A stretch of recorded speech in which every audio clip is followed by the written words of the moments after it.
Another season of the NBA on ESPN is underway. Let's go! Deep three. Tyler Hero. Oh, he hit it. We have a liftoff. Leonard.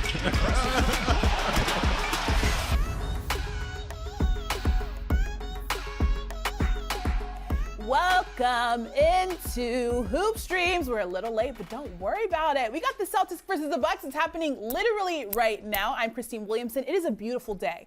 March 24th might be the best day ever in the history of the world, but I'm not here by myself. I'm with my friends Gary Strieski and Treavor Scales. What's good, peeps? It's very bright over there. It's safe to look. I can't see a doggone thing. I just want everybody at home. There's not a single light on in our studio. That's just all reflective off the birthday girl shirt. Happy birthday, C-Dub. We can't wait to celebrate with you over the course of the next 30 minutes. Yeah. It's a lovely shirt. Of course. A blouse. Let's start this celebration off with looking at a little NBA rewind, talking about what's already happened. Okay. We're going to start with the best hustle play, and I'm glad we started with this guy because this is one of my favorite players in the league, Blake Griffin. Because he played in the Big 12. AKA Grandpa Joe from Charlie and the Chocolate Factory, because for the last couple of years in Detroit, Blake Griffin hasn't even attempted a dunk. All of a sudden, he gets the golden ticket, and this dude is laying out like he's a rookie. I love it so much.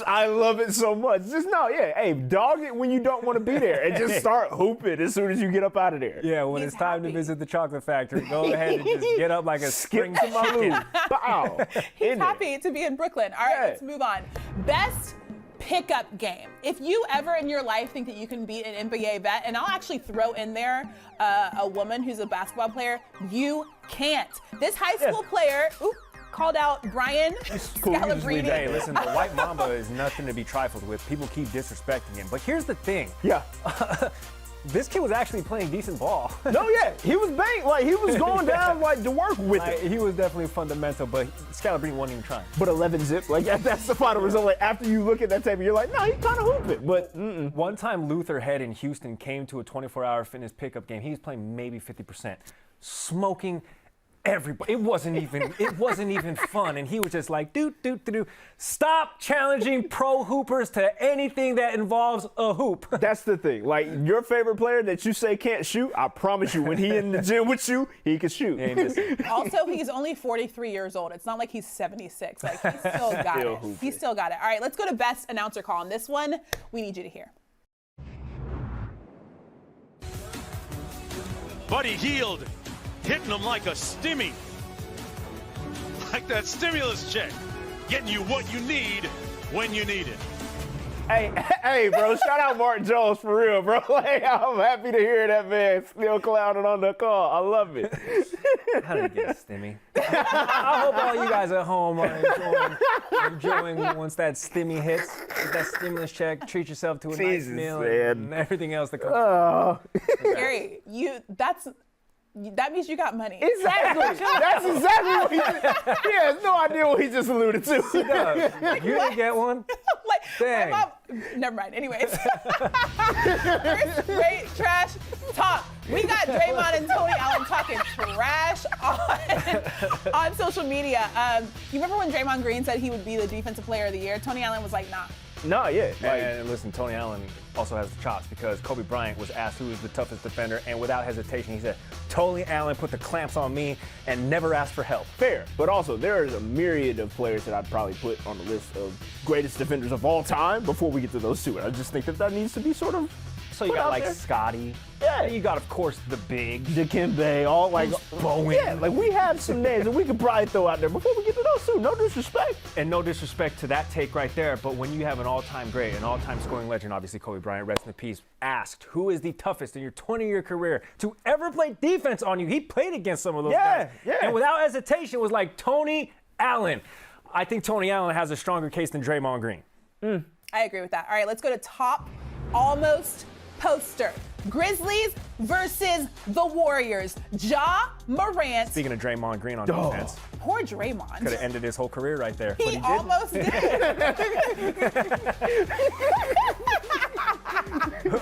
That's not to say Ja Morant isn't going to end somebody's career, because he almost did it to Draymond right there, and then that would have completely nullified Draymond's argument, and then he almost did it to Kevin Love right here. Oh, This was actually even more embarrassing. the fact that Kevin Love had to address this after the game. He really like, did, this is- too. I saw my life and my career flash before my eyes the moment that man my went God. up. One of these times, Ja Morant's going to flush that. Exactly. All right, let's move on to favorite tourney nods. If you don't know, there is an NCAA tournament that Gary picked out his Chill out, hey. It's really bad. Don't stole However, my the identity. NBA would like to give some nods to the tournaments, starting with the Spurs players was that so have great. given some love to the women's tournament. Shout out to the women. Or DeMar DeRozan, okay. Yeah, Love with to Cheryl see it. Miller jersey, that's hard. Exactly. fire. I love these. And also, I want to know like where Shouts they're to getting UConn, these, because like UConn love, yeah.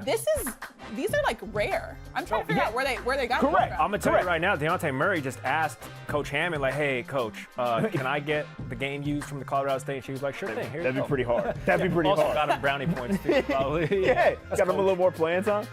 Oh, yo, hey, And Ja Ja Morant Morant said that he would. wash everyone. I mean, That feels aggressive. it's a tad bit aggressive. But Is it, maybe though? it's an odd year. He's seeing a lot of teams beat teams that wouldn't have beaten teams maybe in a normal year. So maybe he's just a little confused about what's going I on. mean, yeah, he just can't call everybody sorry though. Like that's feels Of course he aggressive. can. A little He aggressive. did get his Murray State team when he did play in the tournament in 19 to the round of 32. That's not that great. No, it's not. Good self. Okay, so at the top of the show, I might have mentioned, I don't know, I meant to Probably mention not. if I didn't, mention that tomorrow is the NBA trade deadline. That's at 3 p.m. And to talk about the trade deadline, we're going to bring in our friend Bobby Marks because he knows about what's going on. And I'm going to start with the Raptors, right? They won a championship not too long ago, and they had a guy on that team named Kyle Lowry. He is in conversations, trade conversations, one of those teams I'm kind of happy about with my questionable Heat fandom. So what have you heard lately about Kyle Lowry? Yeah, I mean, he's on an expiring contract. This Raptors team has lost 9 games in a row.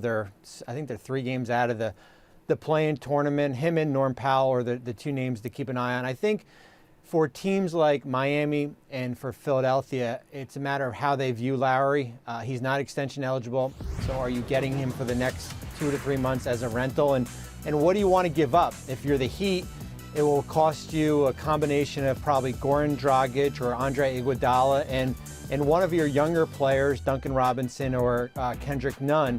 For Philadelphia, I rarely see a team that's the best in the conference in prior trade deadlines willing to kind of trade 4 for 1 with Lowry. It would cost them certainly Danny Green and maybe even a player like Tyrese Maxey. But Lowry is definitely the guy that could maybe change the dynamics in that Eastern Conference. Hey, Bobby, let's stay in the Eastern Conference with the Celtics and Magic. Obviously, the big name and the buzz is Aaron Gordon. What's the latest on that? And if that's, in fact, going to happen, what does Boston have to give up to get Aaron Gordon into the green and white? Yeah, it's interesting. Danny Ainge has always been reluctant as far as trading away future assets, first-round picks. They've got this big trade exception that's at $28.5 million. Gordon's got 2 years left. It's a descending contract. I think it's going to cost you two future ones if it's in 2021 or in 2023 to get a player like Aaron Gordon. I think it's to keep an eye on a team like Denver also, who has maybe the right players and mix of younger players, R.J. Hampton, Gary Harris. They're still looking for that Jeremy Grant type replacement, but I'd be surprised if Aaron Gordon is still in a Magic uniform when we get past 3 o'clock on Thursday. It's a little bit more questionable as to whether or not Kelly Oubre Jr. is going to remain with the Warriors. So what does that front office see for him as far as his future with the Golden State Warriors? Yeah, it's interesting. So Oubre is on an expiring contract, and teams are getting this big tax break this year because revenue is declining. And I guess a pre-COVID year, the Golden State tax bill would have been about $140 million. Now it's only $70 million. So if you move Oubre at the deadline, the savings is not as significant as prior years. The problem is that he's a free agent. They're going to be in the repeater tax next year, meaning that the penalty is going to be double. You get Klay Thompson back.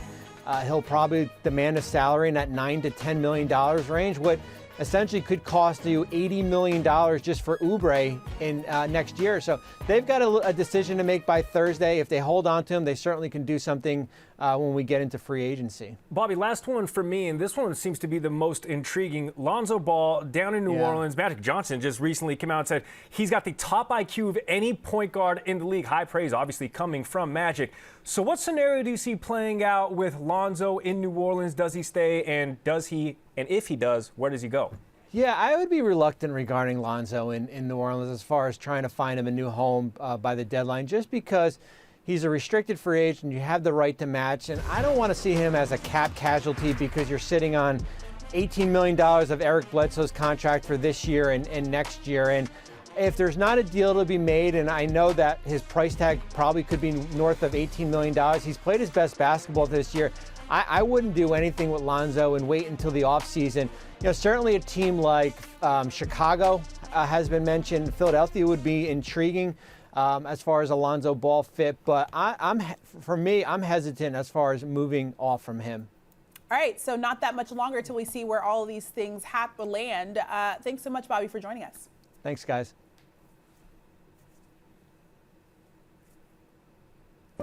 Is this you getting repeatedly dunked on by your friends because of lackluster sports knowledge? Let your brother Stephen A. Smith come in here and help you out a little bit. Start your day with Get Up at First Take. Feel free to use our takes and shame your friends. Get up with us at 8 a.m. Eastern. When your sentence starts with, I agree with Dan Orloff, you're wrong. Followed by First Take at 10 a.m. Listen, you're the guy, I had to teach you this. Giannis is the best player in the world. 4 days later, he's number 5 because I kept telling you he can't shoot. And remember, always do the dunking. Saw LaMelo trying to stretch out his right wrist. He's got a wrap around his right wrist. Dell, he took a fall here in the second quarter. Right. LaMelo Ball had been spectacular in his rookie season.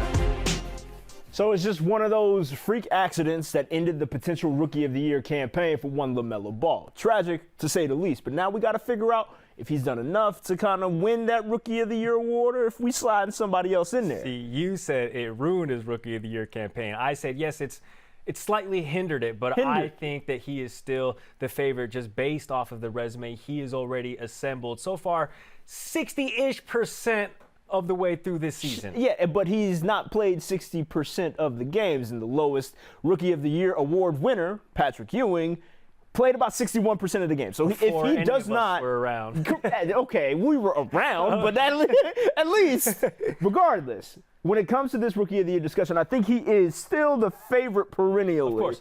If we were to stop down today and say, Rookie of the Year, who you got? It's the 100 media members who are going to have to cast their votes, and if they deem LaMelo Ball's resume worthy to get the award, it's going to set the new benchmark and the new low water mark in terms of how many games a player has to play to be considered for the award. Because you remember just last season, it was Ja Morant in a runaway. Until Zion came back, he only played 20-some-odd games, but there were people saying, hey, this is the #1 overall pick. This is the hype machine that is Zion. Should he get those votes? He got 1. Right. 99 of the other ones went to Ja. That was the back end of the season. LaMelo Ball has put together a resume nobody expected him. He forced his way into a starting lineup and has the Hornets playing relevant basketball on the back end of this season. So yes, he's in it right now. I think he deserves it. And who's to say he doesn't come back with that 20-year-old wrist, stuff heals quicker. It does. And plays a clip of games just to sort of put a bookend on the season. Only problem is that's assuming everybody else stays the same. It doesn't improve their case also going valid. down the line. Right? So, the next person that I do believe could make that push is one Anthony Edwards. Yes. My Georgia boy. I know I got plenty of buys going in there.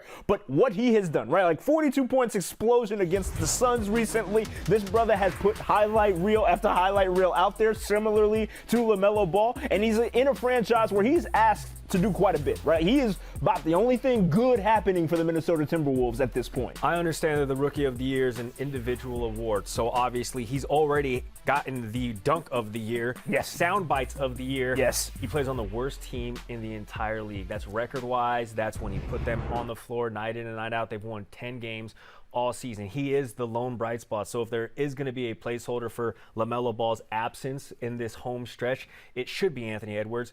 Then, of course, he was the #1 overall pick. So with that, overcome those expectations. No It's doubt. like, oh yeah, No you're the doubt. top overall pick. You're supposed to be the savior of this franchise. Totally fair. I'm not going to say that these are garbage stats, right? He's a rookie. He's finding his way in the NBA, but like, let's calm down. There's an emptiness courtesy of the lack of efficiency that he puts forth. But if we move into the 3 slot, Tyrese Halliburton out in Sacramento forced his way into the starting lineup, similarly to LaMelo Ball, making them go to a 3-guard rotation, and he's been extremely responsible with the ball. He leads all rookies in assist to turnover ratio. He's a guy that you can lean on in usage, and he can make that offense go out in Sacramento that already runs at a ridiculously high clip, courtesy of De'Aaron Fox and Buddy Hield out there with him. And this is the first player so far that we've mentioned that isn't part of that big 3 from last season's draft class, which is Anthony Edwards. We're going to get to James Wiseman here in a second. Then, of course, LaMelo Ball. Tyrese Halliburton drafted 12th overall, and everybody knows that after that first 3-4 picks in the NBA draft, and that's being lucky, the rest is a crapshoot. Yeah. We don't necessarily expect much from anybody, so getting him at the 12th slot and then him being productive as he is, and the Western Conference Rookie of the Month, January and February dictates that. This is a player who is steadily creeping up, but again, sort of like the Anthony Edwards effect, though not as bad. The Sacramento Kings in the stacked West, they get buried behind every other headline. So unless you're focusing on rookie performance, which of course this segment is, he gets lost in the shuffle behind those big names. Yeah, he does. But there's also something to be said for him being a part of one of the more exciting offenses in all of the NBA. You were really hot on the brother we go put in the 4th slot. I love it. And listen, and I'm not against it, but go ahead, make your case. It's just like me suffering no repercussions from the wrath that is people on the internet. Give Immanuel Quickley the Rookie of the Year, because when you talk about no expectations, he was drafted 25th, then traded to the New York Knicks. Immanuel Quickley, okay, coming out of Kentucky, you knew he was going to hoop, but you didn't think Coach Thibodeau was going to say, this is my spark plug off the bench, and to also say, the Knicks are playing relevant basketball again. I'm not a Knicks fan. I'm not a homer. I'm not a Knicks stan. But them sitting in the 6th seed in the East with Immanuel Quickley running the point when he has to. Also a guy who, when giving started minutes, now, of course, he's gone through the ups and downs. And of course, every rookie that does, is the rookie year. He's handled the ball and his minutes efficiently and effectively. When you love him. you say that you're not a Knicks fan, but you sure are pandering like to a them. Knicks You fan are right pandering there. to them. I respect the hustle. You New don't York's want a them big mad. market, man. I don't want them mad at me. That's fair. That's absolutely fair. Dallas can be mad at My me. argument against Immanuel comes into play when we talk about just the amount of usage he's going to get because of him being in a Thibodeau offense, right? Like, over rookies played. Correct. Spark plug off the bench, right? But the expectations being low for him work in his advantage. Just like we want to sort of take away from maybe the case for Anthony Edwards, number 1 overall pick. When we look at Immanuel Quickley, we're like, we didn't expect you to do a daggone thing. This is great, but not taking away from his excellence by any stretch of the imagination. Let me ask you this question, though, because when you talk about expectations, who has less expectations? Anthony Edwards hooping on a night-in, night-out basis for the worst team in the league, or Immanuel Quickley, who when he gets those minutes, he knows that there's something at stake because the Knicks every single night are scrapping for playoff position. Right. It was just more on the micro level of within his team, on his roster. He's not necessarily placed the weight of ball on his. I just answered this question. 5 slot. What we got, bro? J-Dub. Yeah, I'm not against that. I'm not against that whatsoever. The big dudes don't get enough love. They first don't. And foremost. It's very difficult for a big to kind of get the same love that you see from highlight playing makers like Anthony Edwards, LaMelo Ball, Tyrese Halliburton, and Immanuel Quickley. Like, he has to work within the system that is the Golden State Warriors. He's still getting coached up on a pretty intricate system on both offense and defense out there in Golden State, but he's making do with what he's got. Like, just coming off of that hiatus courtesy of the coronavirus, he's back. He's making the most points in the paint among rookies, and he's also the top rebounder, right? Like, so he's doing what he can within that system. And 2 quick points I want to make before we wrap up here. Every other highlight we see of him is Draymond in his ear telling him something, so that has to be just exhausting from the jump. And being a rookie and being a young rookie and being a young rookie big, those are all sort of things working against him for the purposes of this argument, because he has to rely on the people who control the ball to give him the ball in the paint so he can be effective in scoring the ball in the paint. So there's a couple of variables that are kind of working it against him, which is why he's not necessarily in the Rookie of the Year conversation, but obviously our top 5. Yeah, without question. Now, 15-second pitch, Peyton Pritchard, Rookie of the Year. I love Peyton Pritchard. The Celtics, P-Rabbit, 8 Mile. He doesn't like any of those, but he's playing legit minutes for a legit contender with the Boston Celtics, and I just like his nicknames even though he doesn't. You know what we're going to do? Segue off of that. Bucks Celtics. Let's get it going. Oh, yeah, I forgot. Anytime it doesn't go well, I think that you can be affected in so many different ways. We can soar with some confidence. Be great, boy. Let's go. Be great. About trying to just be the best version of ourselves, and we feel like we can compete. We're more than capable of it. Tatum and Antetokounmpo, the superstar, step back 3 on the way. Oh, it banks in. Promise I won't fall. I promise that I won't fall. I promise that I won't fall. I want it all. I'm not gonna lie. At the end of the day, like, I know what I'm capable of. I know what I can do. Giannis gets it back and knocks it home. Yes, sit down, Philadelphia. Get the man a pillow. He balled out. I love the smoke. Promise I won't fall. I promise that I won't fall. I promise that I won't fall. Work hard 'cause this is my job. Go hard 'cause this is my cause. I want it all.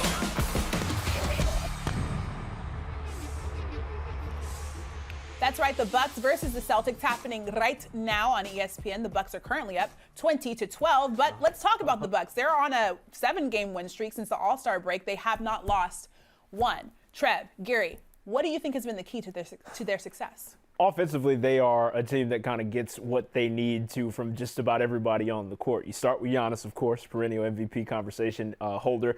Then you move to Chris Middleton, who is consistent as all outdoors. And then you got Drew Holiday, the most recent addition, aside from PJ Tucker, I should say, that has contributed on both ends of the court to make that team sort of go and just find their rhythm as they enter into this playoff push. Ros Gold was supposed to join the program. We had a little bit of a technical difficulty, so I do want to honor her answer because she did mention all Drew of that Holiday, too. and Drew rhymes with glue, and there was a clip during the middle of the season where he missed 6 or 7 games, and the Bucks were awful. Yes. He came back, and he is sort of that glue guy, that veteran guy that the other ones rely on, look for when it's not Giannis, when it's not Chris Middleton. So, yes, the Bucks are gelling or gluing together at the right time. C-Dub, like you mentioned, they haven't lost since the break. They're going ridiculous right now. All right, so the Celtics are under 500. Yeesh, 2-5. They're going in different directions right now, right? So what do we feel about the Celtics? How are we feeling about them? Yeah, so when I mentioned in that segment where I said they are a contender, I meant that loosely. I meant that they're contending for a playoff position because they're the current 8th seed. And yeah, all of the experts at the beginning of the season saw this roster and they're like, yes, this is an Eastern Conference contender. But that's the weird thing because you got the Tatums, you got the Browns. Marcus Smart, in my opinion, is the Drew Holiday for the Celtics. He is so important every single night. He missed a bunch of games, and they were sliding. So, I don't know. There's just something weird about this team. They can't figure it out, but they need to. They're running out of time. It's not that strange. It's defensively. They've ranked in the bottom third of the league in defensive efficiency all year long. They can't defend the 3, so that's not great. You want to be able to close out. They have been able to do so. And as Ros Gold-Onwude mentioned in our interview that we didn't get to, they're not doing the things that are typically characteristic of Boston Celtics teams. That's just what it boils down to. Defensive prowess and just sort of acumen on that side of the court. They're not able to put it together.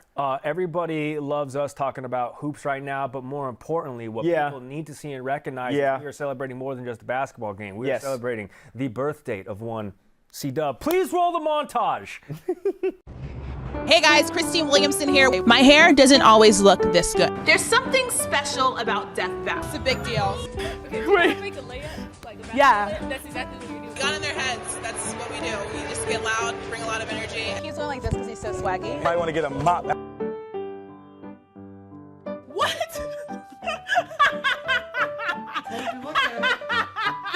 Louis up brand PV on my shirt. Oh. She still got the shoes. Somebody might get hurt. Yeah. I got.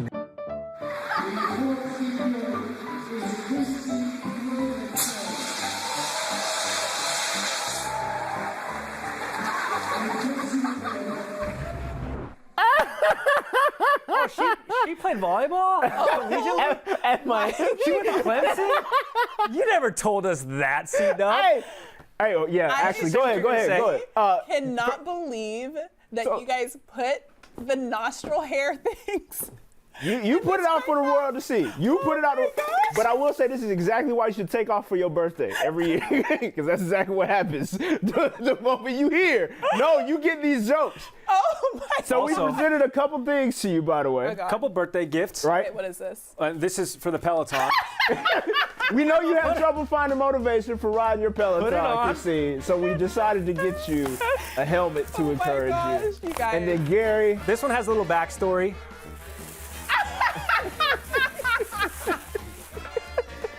First of all, I would like to say this does not mean that my breath stinks. Okay? Do you guys want to say? Nope. Let it hang. Let it hang. No, Bye. no context. No context. Anyways. Christine ordered suspect mouthwash on Amazon 2 months ago. It hasn't shown up yet. So I did actually mention before the show that I have not gotten my own mouthwash. So thanks, guys. This is great. Thanks for these great birthday gifts. I don't know if this will fit my big head, but anyways, go watch the Bucks versus the Celtics. That's happening right now on ESPN. We'll see you guys next week.